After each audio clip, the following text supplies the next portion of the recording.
što kažu Sava Rosić, prevodilac u penziji. Da se nadovežem na komentar u vezi Banović Strahinje. Sad sam konačno shvatila zašto je taj film snimljen IHH i pre Kosovskog boja. I još je glumio u njemu glavnu ulogu Franco Nero, a i sećam se, koliko se sećam, špica je bila sve latinicom ispisata. No dobro, ne veze.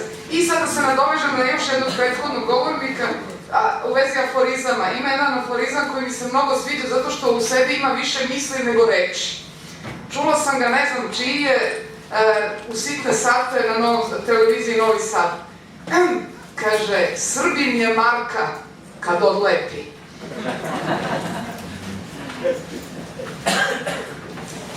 Od zemlje srpske pa do slavjano-serbske. Prošle godine oko Savindana okupili smo se da razmotrimo oblike svestranog razaranja srpske kulture. Čak su nam bezočno oglasili i cilj rušenja tog najvažnijeg stuba samosvojnosti, što nam sad kažu identiteta. Potpunu promenu svesti, zapravo stvaranje svojevrsnih unifikovanih bioloških robota, a sve pod parolom različitosti. I evo nas ponovo tu da vidimo gde smo sada. Ima li promena u međuvremenu? Što se mene lično tiče, mogla bih da ponovim sve što sam i tada rekla. Znači li to da se otad ništa nije promenilo? I da ide. Jeste, sveobuhvatni pritisak na nas i dalje traje. Ali ništa više nije isto. Od kad je ono što se 90. godina nama dešavalo i na nama uhodavalo, počelo da se ponavlja i Rusima. A to je već nešto sasvim drugo. Što nareče Aleksandar Puškin za svog Jevgenija Onjegina. Sad ne pišem roman, nego roman u stihovima. Đavolska razlika. Kako se pokazalo, i na nama im je zaribavalo. A tek sada?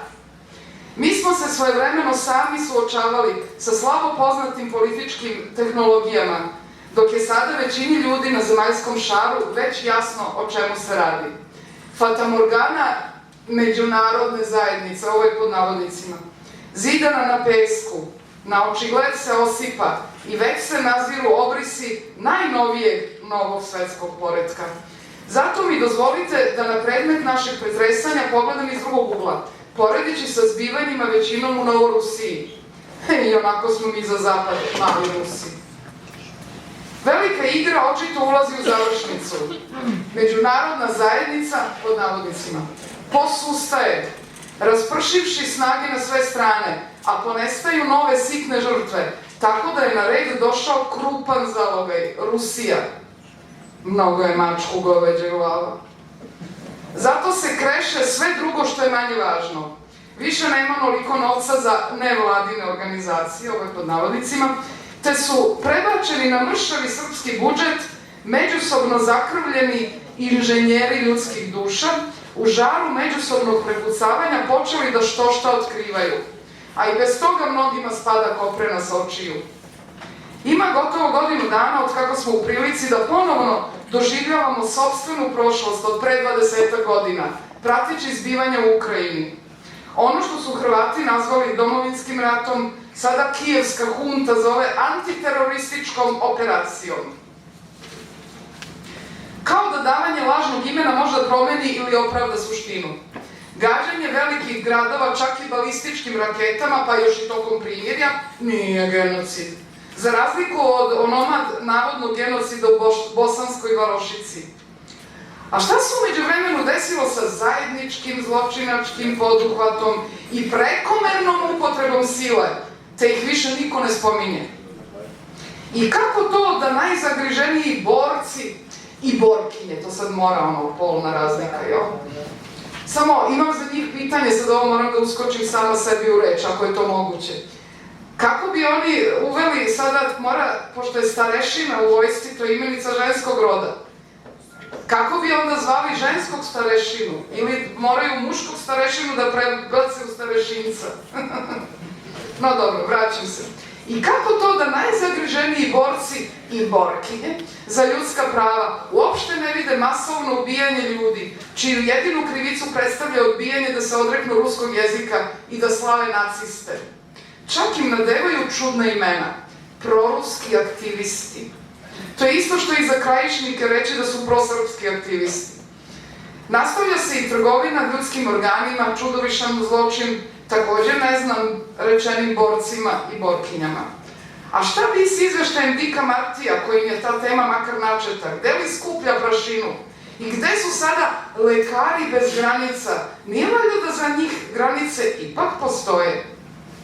Posle otkrića onog predsjednika SAD kako su Srbi započeli oba svetska rata, a potom ambasadora Kirbija kako je Beograd oktobra 1944. oslobađala ukrajinska armija, oglasio se ovih dana i poljski ministar inostranih poslova tvrdnjom kako je ista armija oslobodila i koncentracioni logor Auschwitz. Ne znam da li je to ovde preneto. Znate za to? Znate to. Mogla bih još dugo da navodim sličnosti, poput tragedija koje se slučajno dese upravo onda kad treba. Kod nas je to bilo Sarajevska pijaca, Markale, ulica Vase Viskina, Račak i tako dalje. A sada, snajperisti u Kijevu, masovno ubistvo ljudi u Odesi, obaranje malezijskog aviona, pogibije putnika prvo u autobusu kod Volnovake, a potom i trolejbusu u Donjecku. Ovo su najnoviji slučajevi. Nažalost, bilo mnogo drugih izgibenija, ali u Kijevu su samo ova dva poslednje slučaje udarili na velika zvona. Slobodni i nezavisni mediji, ovo je naravno pod navodnicima, istog trenutka znaju ko je kriv, a istina se tek naknadno otkrije kad to više nije bitno. Setite se zašto je uništen Irak i obešen Saddam Hussein, a naknadno je kratko saopšteno kako se ispostavilo da Irak nije ni imao oružje za masovno uništavanje i nikom ništa. A poređenje se prosto nameće.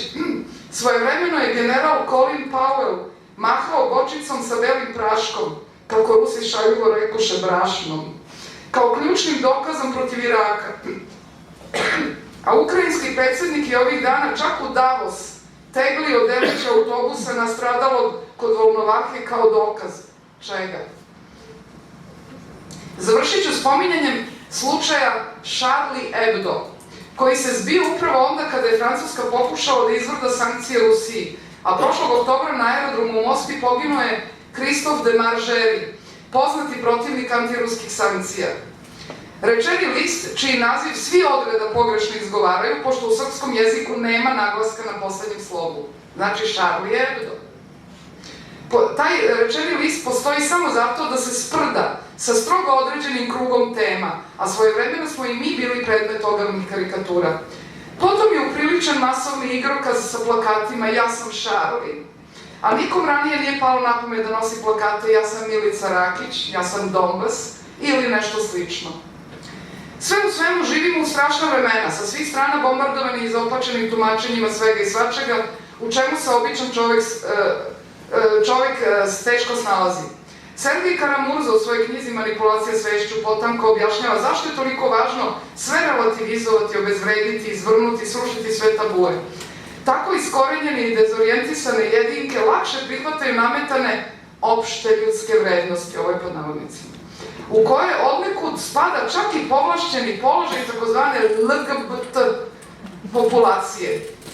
Posle čega sledi ukidanje porodice, započeto istopolnim brakovima i pravom takvih bračnih drugova, pod navodnicima, na usvajanje dece, zahtevom da se zakonom zabrane batine, posle čega nam sledi juvenilno pravosuđe zarad konačnog oduzimanja dece.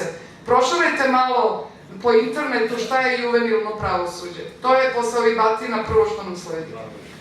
Međutim, nametani diskurs, pod navodnicima, sve više puca po šavovima i ljudi počinju da shvataju kako je car zapravo go.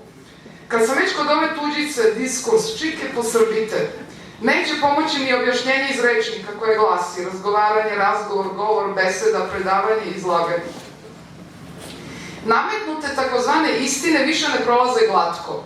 Ljudi se pitaju kakva je to naprasna pošast. S jedne strane, deca nam sve više obolevaju od retkih i sve donedavno nepoznatih bolesti, a s druge, ne znamo šta sadrže uvozne vakcine, pošto svojih više nemamo.